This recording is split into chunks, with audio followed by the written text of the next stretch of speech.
যাদের বয়স বেশি দাঁড়িয়ে এক্সারসাইজ করতে কষ্ট হয় তাদের জন্য কয়েকটি এক্সারসাইজ দেখিয়ে দিব। তো বাসায় কীভাবে চেয়ার ব্যবহার করে এক্সারসাইজগুলো করবেন সেইগুলো দেখিয়ে দিব। তো শুরু করা যাক।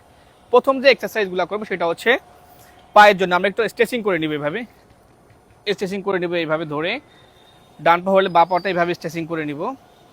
তারপর হচ্ছে পায়ের উপর পা রেখে এইভাবে হালকা হিপ মাসেলের জন্য আমরা এইভাবে স্ট্রেচিং করে নেব। এ পা হয়ে গেলে দেন এই পাও করবো এইভাবে। তারপর হালকা এইভাবে জাম্পিং একটু করে নেব আমরা।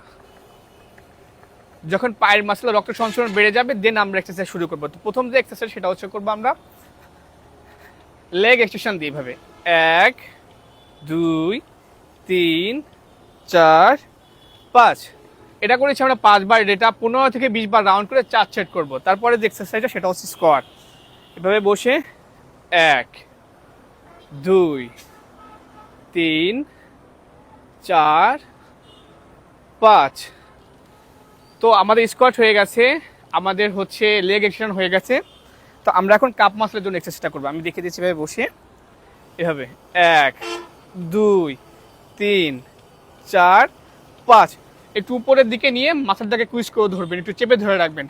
তো আমাদের যখন লেগের এক্সারসাইজগুলো শেষ হয়ে যাবে দেন আমরা করবো চেস্টের এক্সারসাইজগুলো। তো চেস্টের জন্য আমরা কী করতে পারি, চেস্ট ফ্লাই 1 2 3। তো এটা হয়ে গেছে। দেন আমরা এটাইভাবে আবার করবো 1 2 3। আমাদের মিডিল চেস্টের কাজ যখন শেষ হয়ে যাবে দেন আমরা করবো লোয়ার চেস্টের জন্য। এভাবে করবেন 1 2 3। তো 3 বার করেছি মানে 3 বার দিয়ে শেষ করতে হবে না, আপনি এইভাবে 1 2 এরকম 1 2 গুণে আপনাকে 15 থেকে 20 বার গুনতে হবে। এভাবে 20 বার পর্যন্ত গেলে হয় 1 সেট।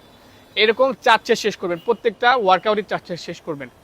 তো বাসায় যাদের বয়োবৃদ্ধ যারা আছে, দাঁড়িয়ে এক্সারসাইজ করতে কষ্ট হয় বা যাদের সমস্যা আছে শারীরিক, তারা কীভাবে বসে চেয়ার ব্যবহার করে তারা এক্সারসাইজ করতে পারবেন খুব স্বাচ্ছন্দ্যে।